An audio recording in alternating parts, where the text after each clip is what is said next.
Traveling the Vortex.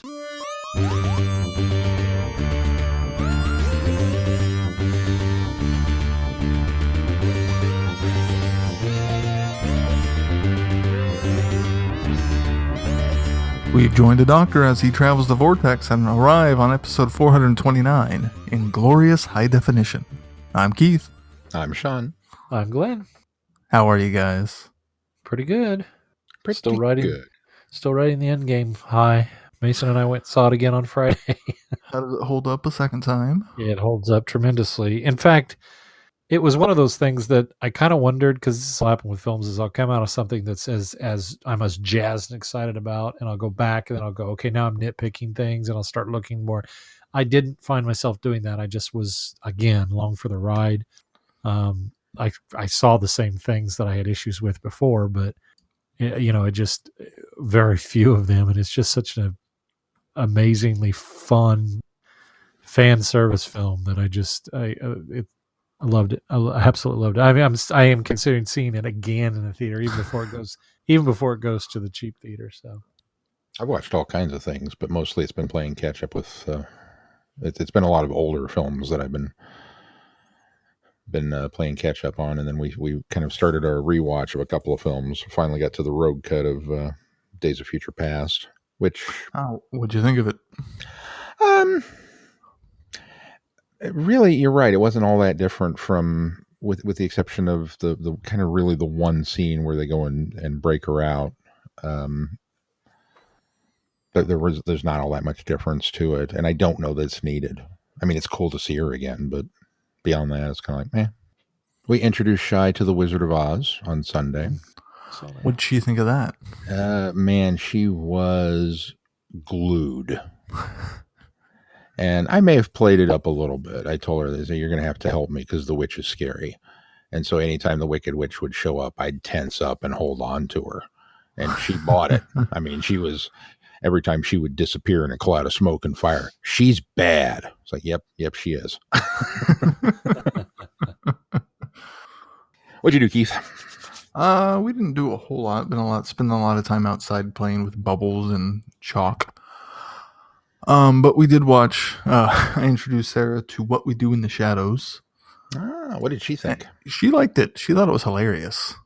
There were a couple of really great moments that got her laughing really hard. And then we tried the pilot of the new series that is based off of the movie. It's kind of a spin-off tonight. It was okay. We're going to give it a couple more episodes, but not as good as the movie. all right, well, let's move on to news. And news, Big Finish announced a new box set, The Lives of Captain Jack Volume 2.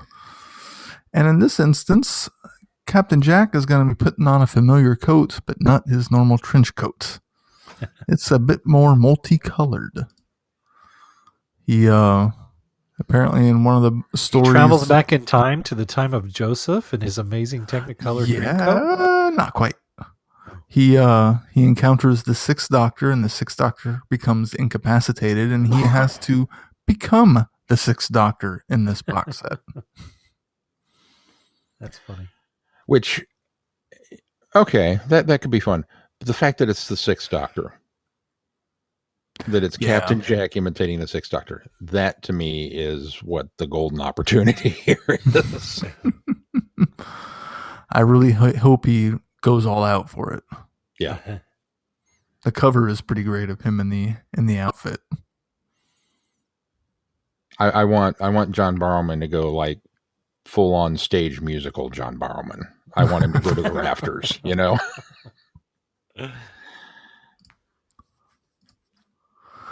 3 stories in this box set, 2 written by James Goss and 1 written by Guy Adams. And in other news, Candy Jar Books had a couple of big announcements. A new Lucy Wilson Mysteries novel, The Bandrill Invasion, available for pre-order, written by Wink Taylor. So that's a nice classic Who crossover. And then they've also announced the final novel in the anniversary series of the Lethbridge Stewart books, The Laughing Gnome, on His Majesty's National Service. So he goes to Korea in the 1950s. Can't get enough Both of the Bond references. are available for pre-order. All right. Well, should we move on to feedback? Let's move on to feedback. Our feedback this week comes from Jamie. Jamie writes, "Hello there, Vortexers. This is a short one with just a couple of quick questions specific to your discussion on Doctor Who on Blu-ray. I don't purchase very many video products. I have a great library system with a large collection and ILL program. As they only have DVDs, that's the format that I watch Doctor Who with. Your discussions that talk about colorization bring up the question, with Missing Doctor Who getting animated in preparation for season Blu-ray releases, Power of the Daleks and the Macra Terror being prime examples, what are your thoughts on having a black and white and color version of these?"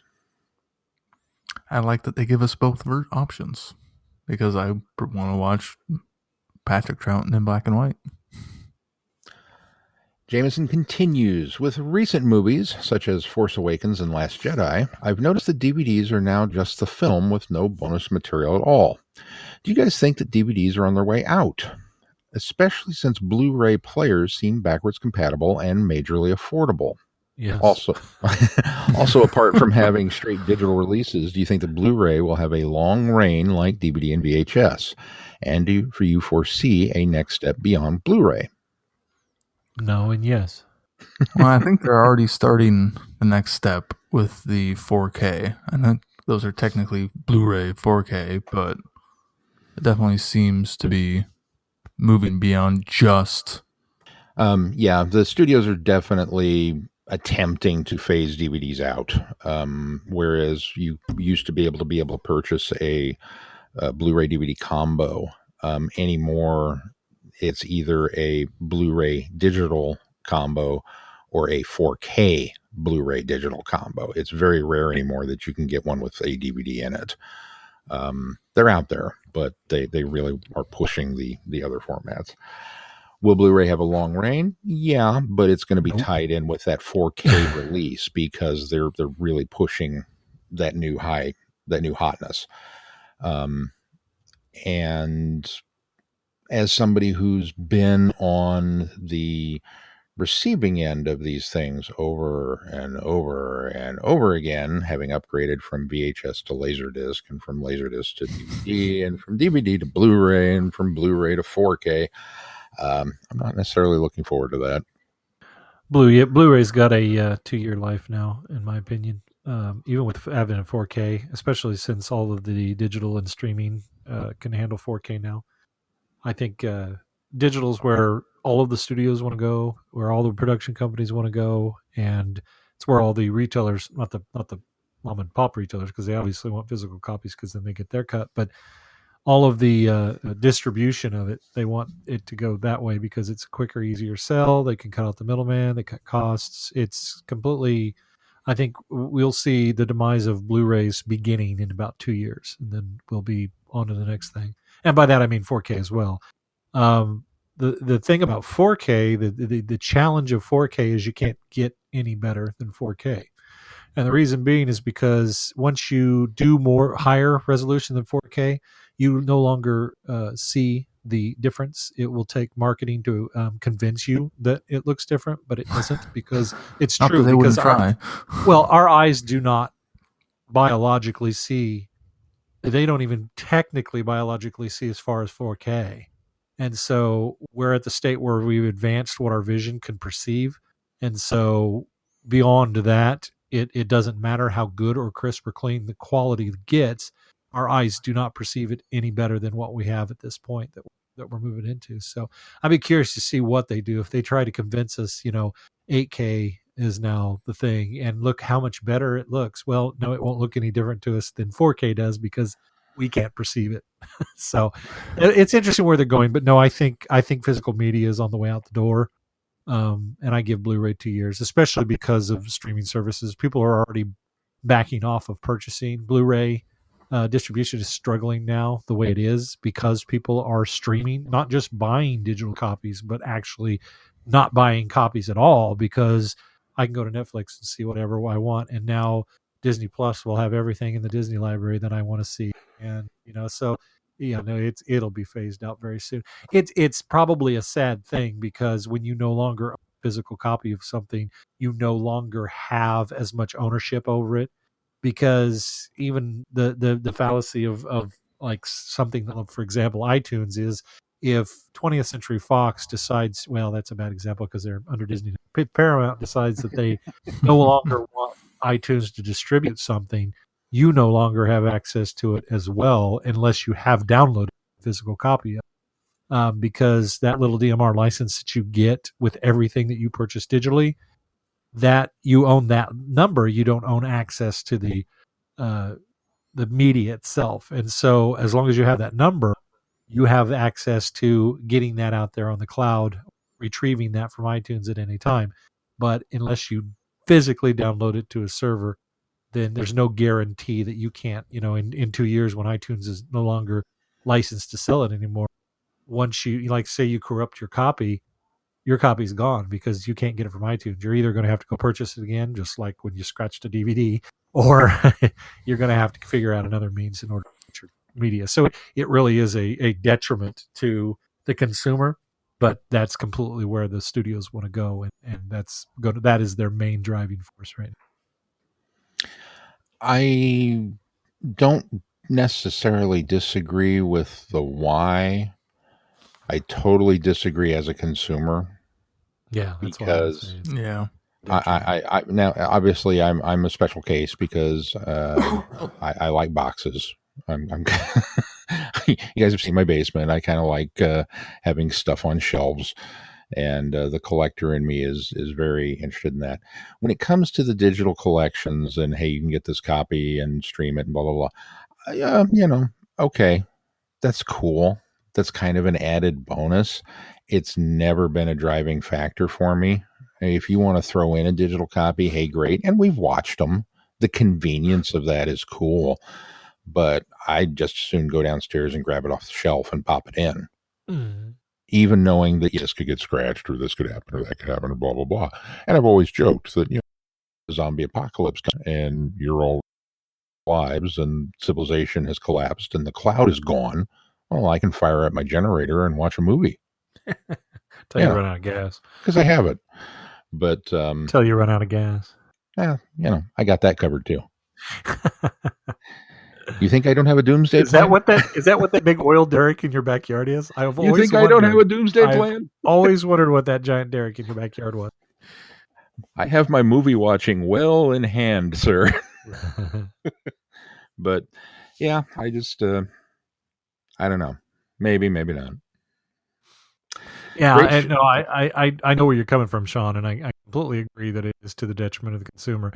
Unfortunately, there are not enough people that think the way you do. Unfortunately, the majority of people are the other side of that, where they would rather get rid of the clutter and have it all stored somewhere where they have access to it with limited storage.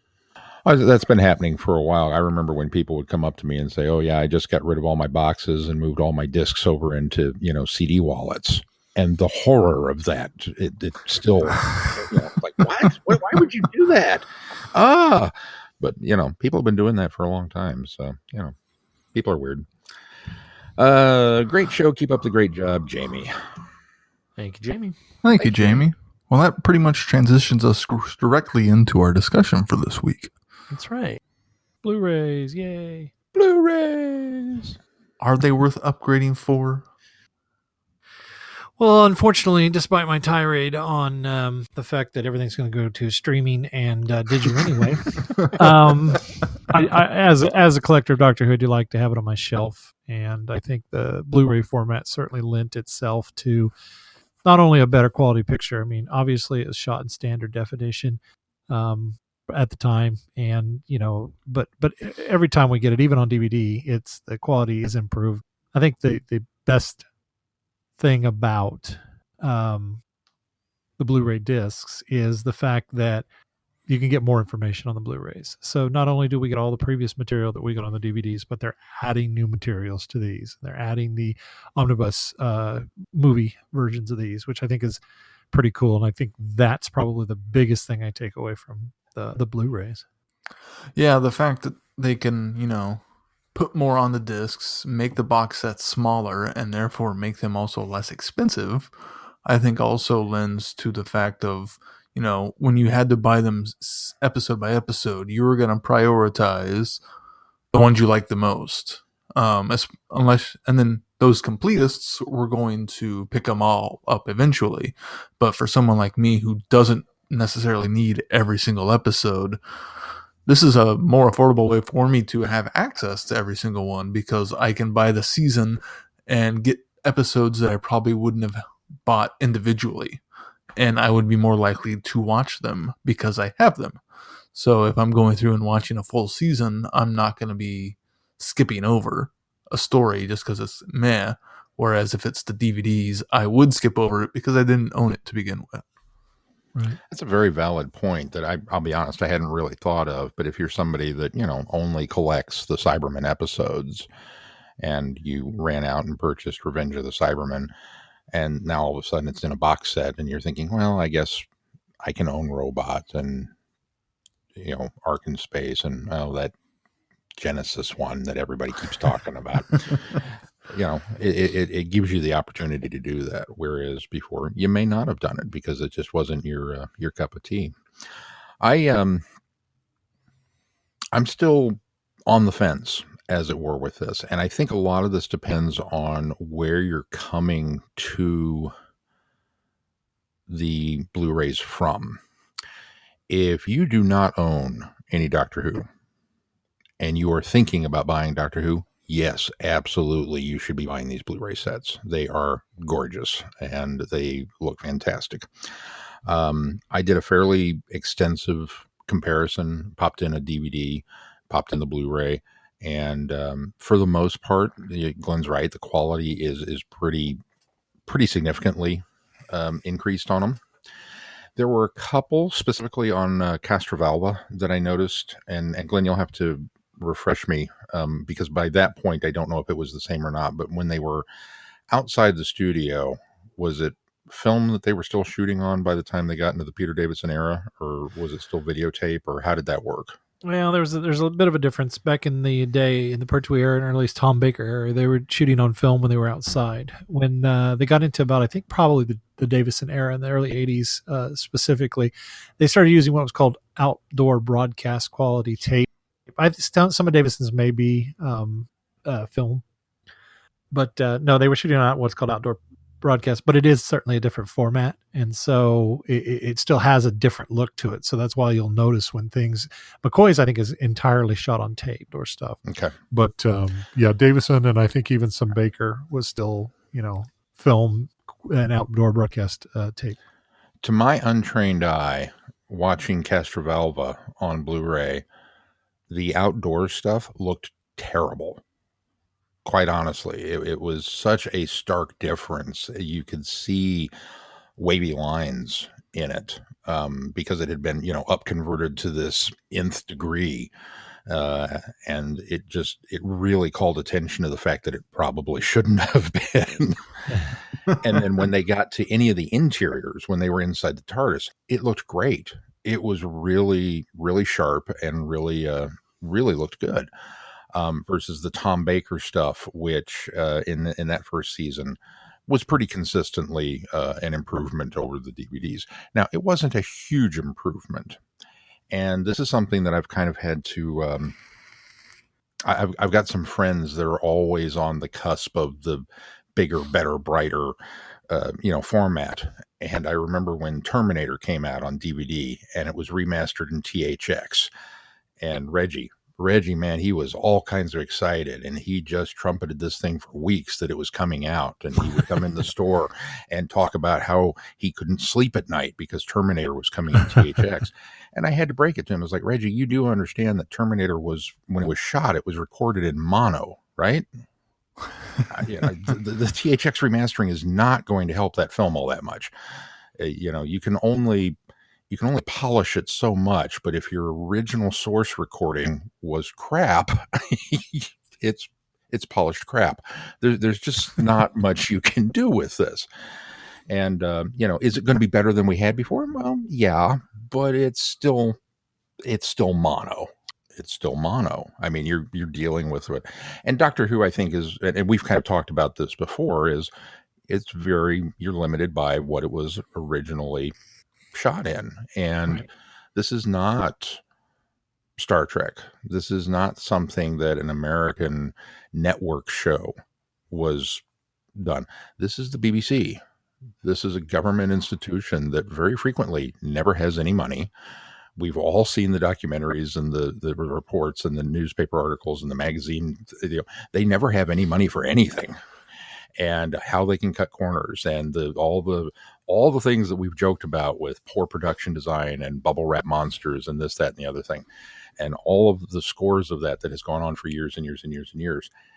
And now we're going to master it in high def. And there's a part of me that goes, I question the logic of that as to whether or not that's really the best use of, our time and effort. Now, again, as Glenn said, you can cram more on there. As Keith said, it makes the sets smaller, so they eat up less space on the shelf. And it affords you the opportunity to kind of put these together in these nice little packages that are, a little more easily digestible. So if you're looking to dip your toe into these waters and, feed that American itch, as it were, to we have to buy everything in a box set. Yeah, this is right up your alley. To be fair, though, as far as the quality goes, you got to consider the fact that all of this was shot, even the stuff that was shot on film was transferred to videotape. So, but what they're doing is they're working with the available copy. So in that instance, you can look at it from the perspective of you're getting the best quality because that they can absolutely do. Sure. Now, I'm sorry, Keith, go ahead. No, nothing. I'm just waiting until we get back to the bonus features, because that's really, for me, what it comes down to is if you're a bonus feature type of person, yeah, these box sets are for you. If you just care about the stories, maybe you're better off with a subscription to BritBox, where you have almost the entire collection and won't have to, wait for further releases to be in high definition. That's certainly something else to look at. I did go through and kind of did a disc by disc comparison of, okay, what special features are on this DVD? Okay, what special features are on this, this Blu-ray? And in a case by case basis, every single one of them, with the exception of one special feature on Genesis of the Daleks, which was not listed. It doesn't mean that it wasn't there, because a couple of them I've noticed they changed the names. Which makes it a little more, this is confusing now. But I couldn't find one special feature that was on the Genesis DVD set that it didn't appear that it was listed on the Blu-ray set. Other than that, they are all there plus some, because there's new content that's been recorded for them as well. And some really great content. The Behind the Sofas segments are fantastic. They're really fun to watch, and I really want to... I haven't gotten to devour them in quite the amount that I want to, but those are just great. And in the Peter Davison box set, apparently back in 2012, they filmed a little something going back and revisiting locations with Peter and Nyssa and Tegan, and the actor who played Turlo kind of led the way. And I'm not sure why they did it so long ago. Well, they revisited that format for two other bonus features, one for Castrovalva and one for Black Orchid. And they kind of string the three together, so it kind of makes a quote-unquote a story sort of thing, where it's them going through it, and it's really well done. It's really impressive. There's a similar bonus feature on Monty Python and the Holy Grail, where they go back and visit old locations, and it's probably my favorite special feature on that set, because it's just fascinating to see them come back to something that they recognize, and yet it's so different.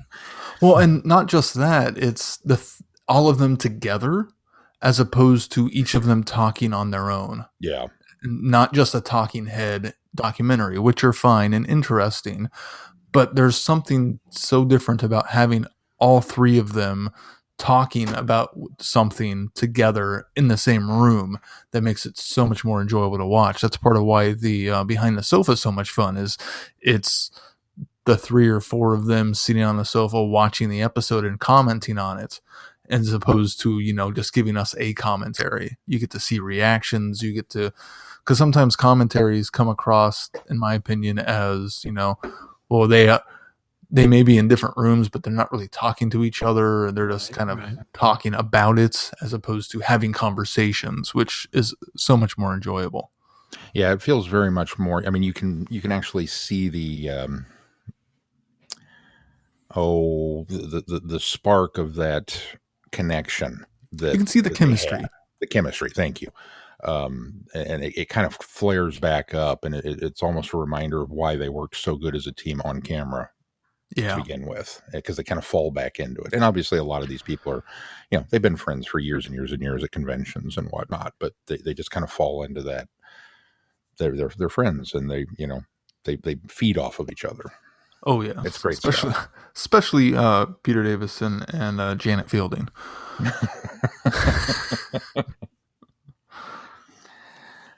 One that I could not find, and Glenn, maybe you have had a little more success since you actually own the set. I had it on a rental from the library. The Stripped for Action, the comic book or the comic series that they would go and look at. I could not find a single one of those. Did you happen to see if, or have you noticed if they're on there? I haven't come across, but they are not on all of the DVDs, although I would have thought that it would have been on that first season of Tom Baker.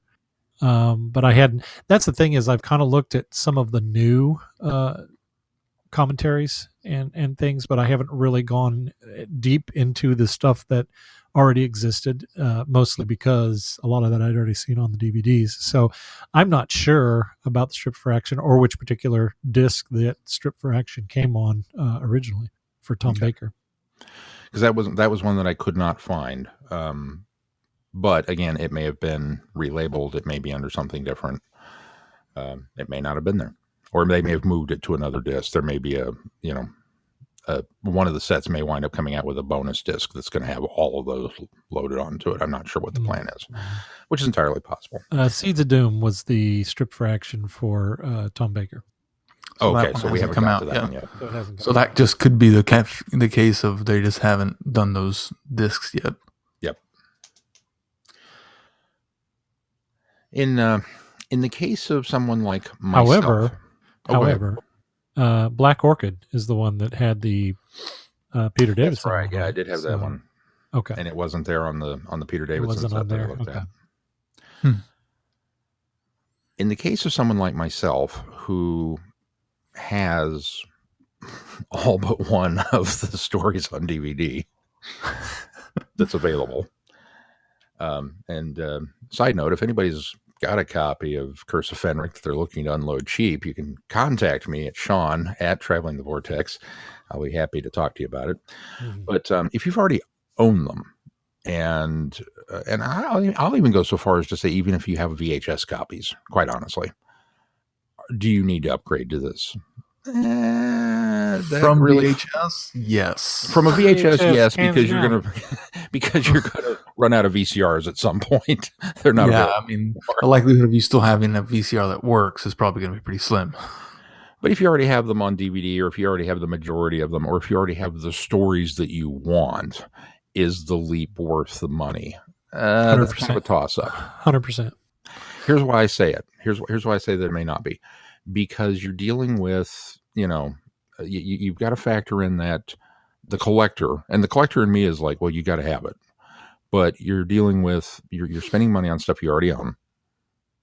Yes, it's a slightly better quality, but is it a better enough quality difference that you're really going to notice it on something that, do you watch it enough to really quantify it? Again, maybe not. The shelf space. Are you really shaving enough shelf space? In my case, I've got one dedicated bookcase to Doctor Who. They're already on it. So I'd have to actually find a different way to jigger things to put other things on that shelf. It wouldn't help me any. And it just, I don't know that it would make that much of a difference. Now, having said that. And how often would you go back to the bonus features? I mean, that's the other part of it. I love bonus features. But you watch them love bonus features, and then you're good. But very rarely do I get a chance to watch them anymore because I watch so much stuff that, oh, cool, it's got this documentary on it. And I watch maybe one bonus feature every 5 years. I mean, it's not something that I get a chance to sit down in front of anymore unless I make a special, effort for it. It's just not something that happens. Now, I'm a package junkie.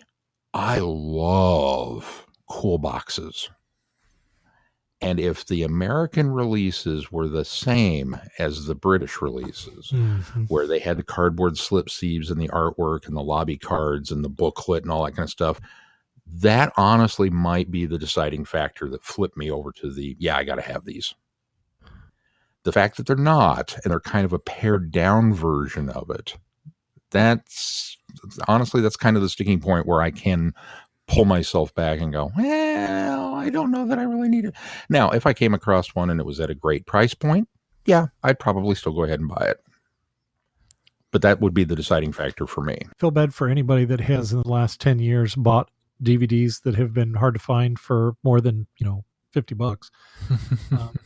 Black Orchid and Earthshock both were discs that went skyrocketed. In fact, I luckily held off and I ended up getting a used copy of relatively cheap for Earthshock. But Black Orchid, I mean, it was even one of the more newer releases, and for some reason went gone and just skyrocketed in price. And so now you can buy all of these in one season for what you could sometimes for Earthshock or Black Orchid. So I really feel bad for people that have been chasing these down and have paid those absorbent fees for the ones that became harder to find. Especially those of us that were, scheduling shows for a podcast that, had to buy episodes so that we could review them. That was terrible, Or, even just on the, looking at the Space Museum and the Chase, that box, just those two stories were about the same price as you could get all of Tom's first season now. It's absolutely true. And that wasn't one that would get skyrocketed in price either. That was its initial price point. No, it didn't skyrocket, but it went up even after that. So, yeah, because I think I bought it DVD set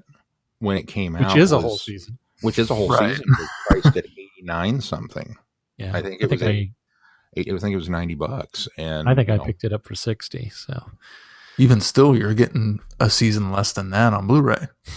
Yeah. See, and I'll disagree with Sean on that. I think any collector would be wise to pay a price point of about $60 or $70. They've typically, even the most recent, the last Tom Baker, which was complete season 7 for him. I think it's worth it for even the extra content that you get on there.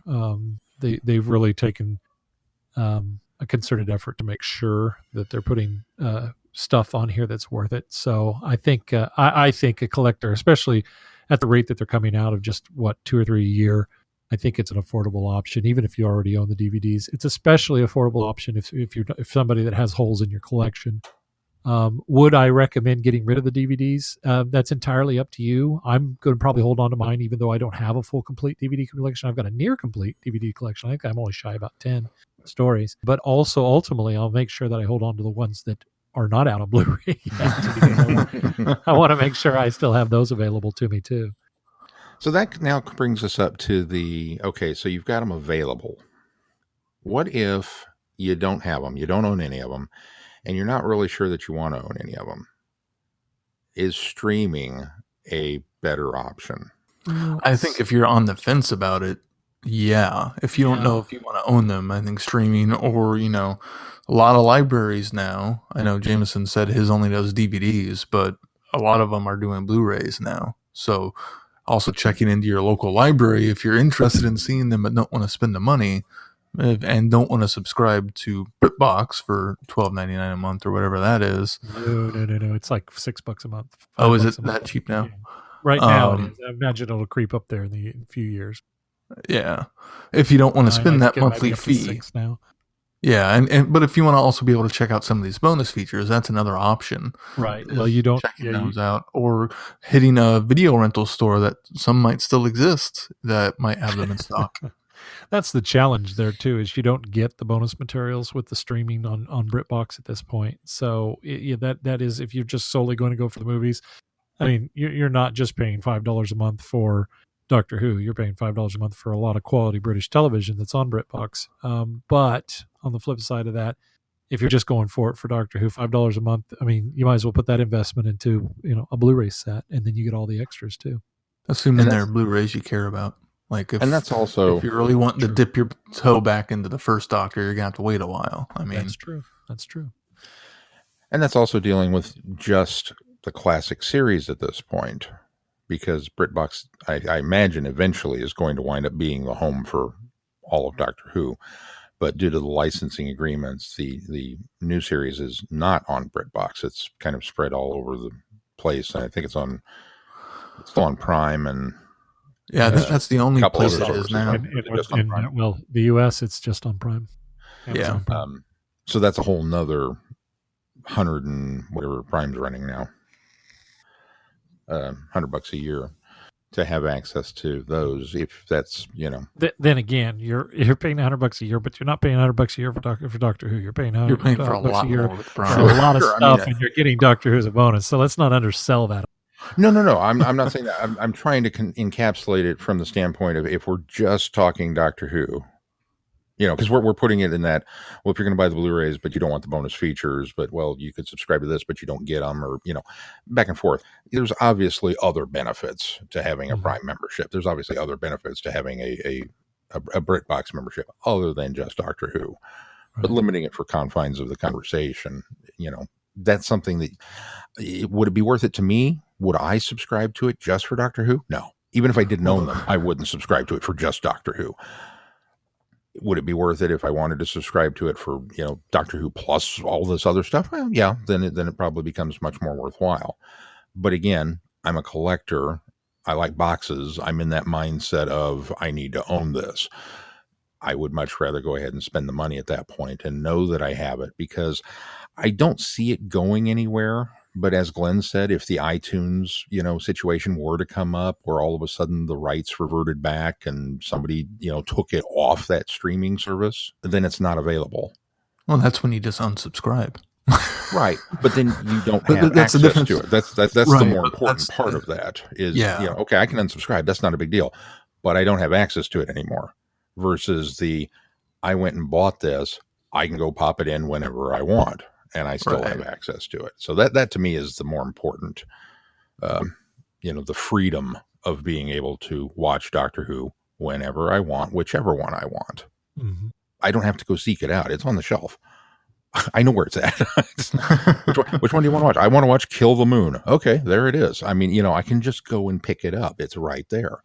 I don't know why I would pick that one, but it's right there versus not being. So I definitely think there's benefits to it. I think there are a lot of pros and cons for both aspects of it. They certainly are. I mean, and it's going to come down to the individual. I mean, how much of a collector, how much do they want? How much of it, are they willing to invest into it? Yeah, absolutely. What'll be interesting, I think, is as these sets continue to come out, to my uneducated brain, I've noticed with Blu-ray, it very much seems to me that there's kind of there's a marked delineating difference in quality when you come from a newer film, pretty much anything from, like, say, Pirates of the Caribbean forward. Those films look fantastic on Blu-ray. And when you look at old classics, anything that was shot in black and white, those films look fantastic on Blu-ray. They're crisp, they're clear, they're just outstanding.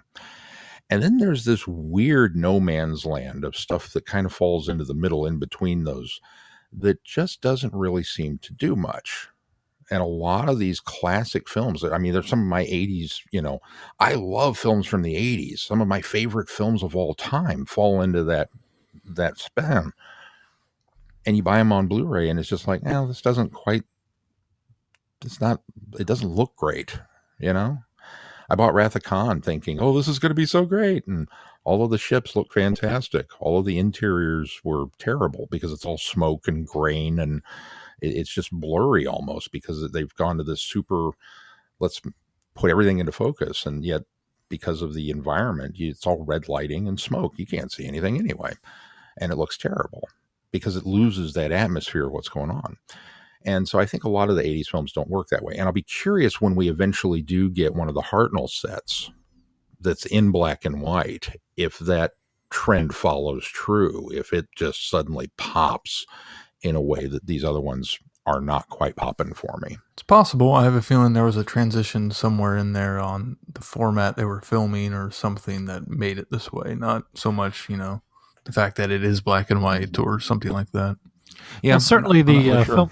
the film quality from the 70s to the 80s was definitely different. The 70s films, whatever they were shot on, have not aged well. They have a certain look. They have a certain sepia vision to them. I think it might have been how the color processing was done.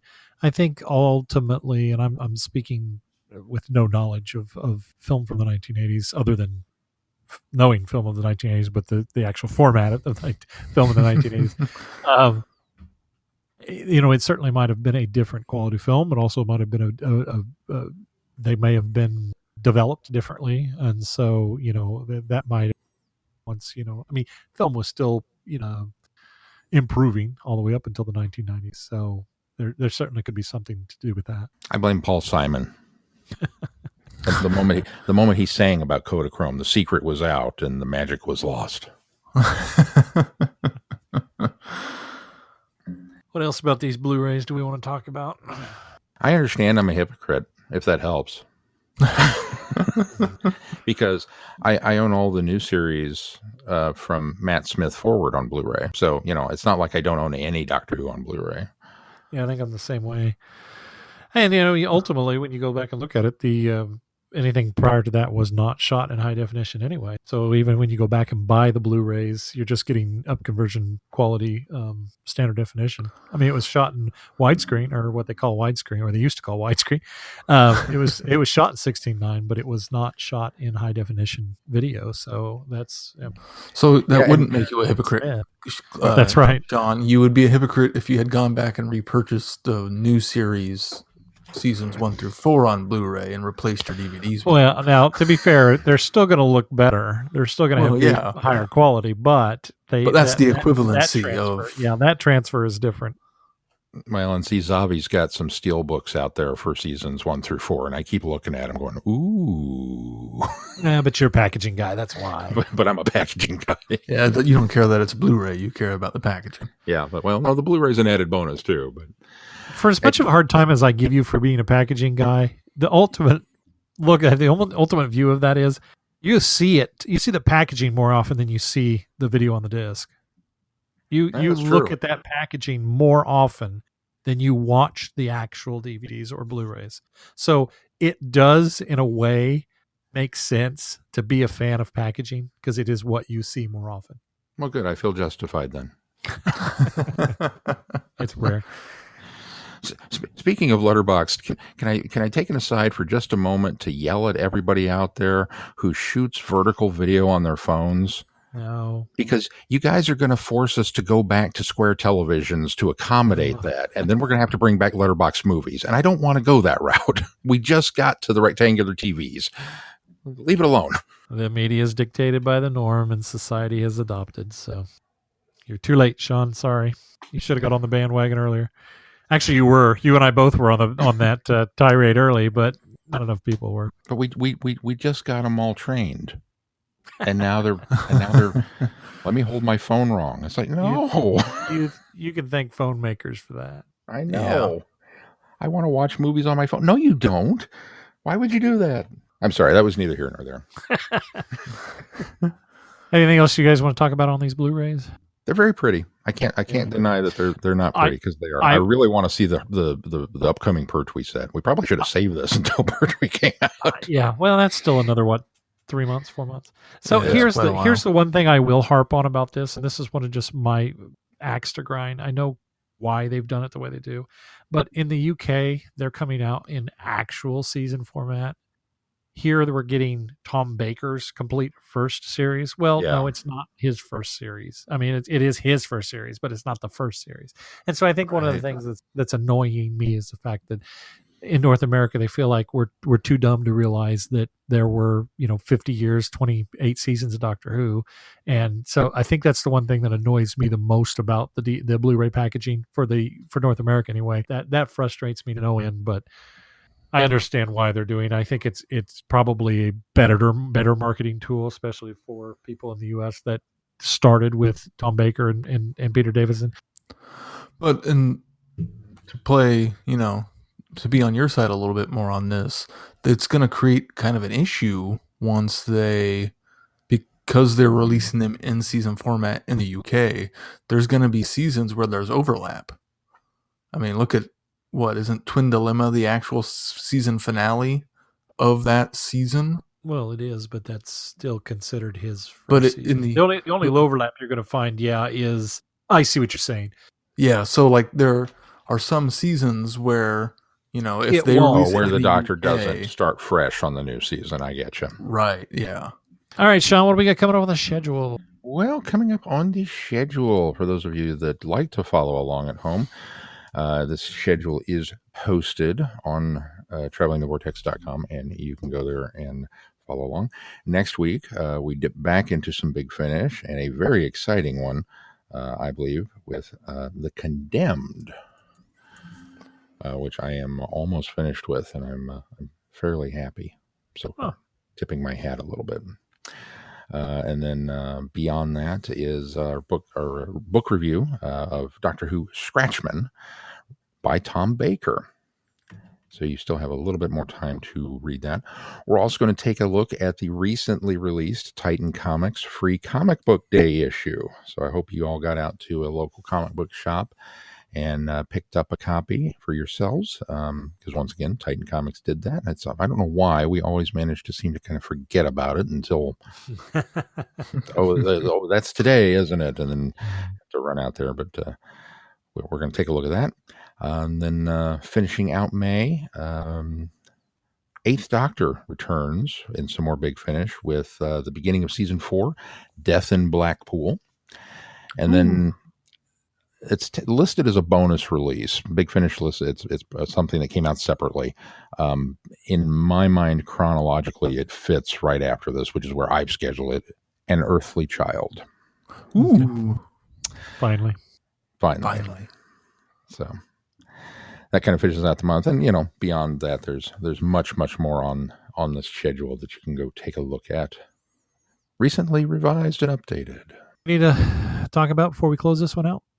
I don't think so. All right. Well, if that's going to do it for this week, until next week, I'm Glenn. I'm Sean. I'm Keith. Cheers. Good night, everybody. Be seeing you. Thanks for listening. You have been listening to Traveling the Vortex. Doctor Who and all of its associated programs are owned and trademarked by the BBC. No infringement is intended or implied.